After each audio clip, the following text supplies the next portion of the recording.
that goes along with proper management is discipline. All right? Discipline is the key to proper management. All right? You cannot be effective, efficient, correct, and timely and beneficial to others if you do not apply consistent effort. All right? So discipline demands that you apply consistent effort. All right? So you can't have discipline without being consistent in the discipline. All right? So God will give you the grace to live a disciplined life if you ask for it. All right? So in other words, it's not automatic.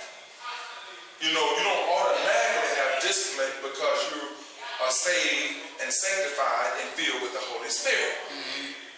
You learn discipline by obedience and consistency.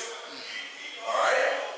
If you manage your resources well, God will trust you with more. Now let's go over to Luke and Luke chapter 16. And let's take a look at that. All right? The book of Luke and Luke chapter 16.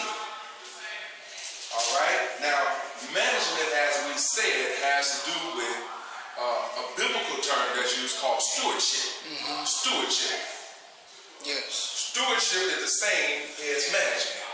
All right? And in our previous lesson, before we went to the break, we said that God's plan to handle any crisis start with management. All right? And stewardship. Okay?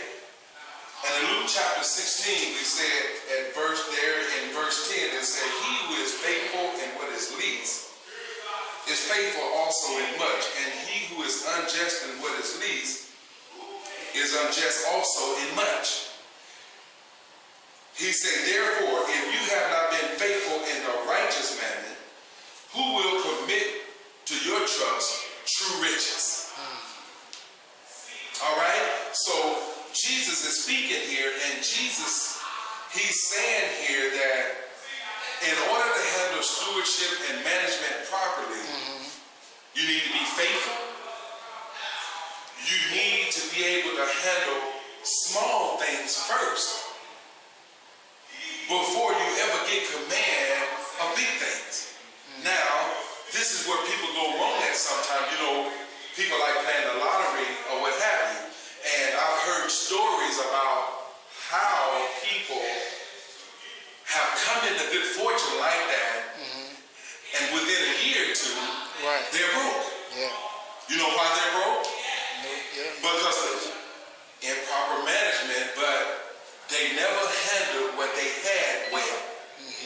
So consequently, when they got more, the same happened. Where they handled the much, the same way they handled the least. So Jesus is saying, that's good. Learn how to handle the small, and then as you increase, you will handle the small the way you do the big. The amount does not matter. That's a good word. What matters is how you handle things that you have stewardship over. What matters is how you manage what you have. What he's saying here, don't reach for more until you handle what's in your possession. That's what he's telling us there. See, now, he adds another component to the equation. He then began to talk about diligence. He talked to us about discipline. He talked to us about integrity and honesty. Now, a person has to do due diligence. It's not a matter of you praying for just supernatural things to happen, but you have to understand the requirement on your part in the kingdom of God is that you learn how to be diligent. Now, you know, in 2 Peter chapter 1, it talks about with all diligence, making your call election sure.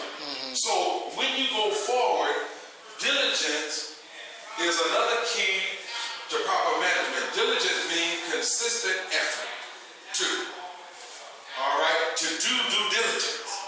Okay? So it's not a matter of being half-hearted. But it's a matter of understanding that diligence is a word that keeps you going through the ups and downs of life.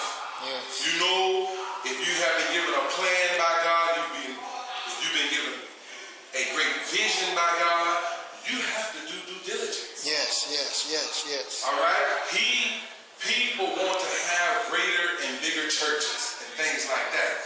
But oftentimes God will see how you managing the 4 or 5 folk that you have. Right. All right?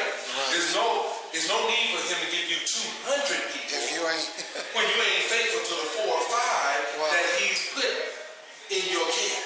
right. All right? So it goes on to say, with both discipline and diligence, you can become effective, efficient, correct, and timely in effort. All right? Now, let's talk about some ways to manage a crisis. It's not enough to talk about crisis without ways to manage a crisis. All right? Because a crisis does have to be managed. All right? Now, determine your needs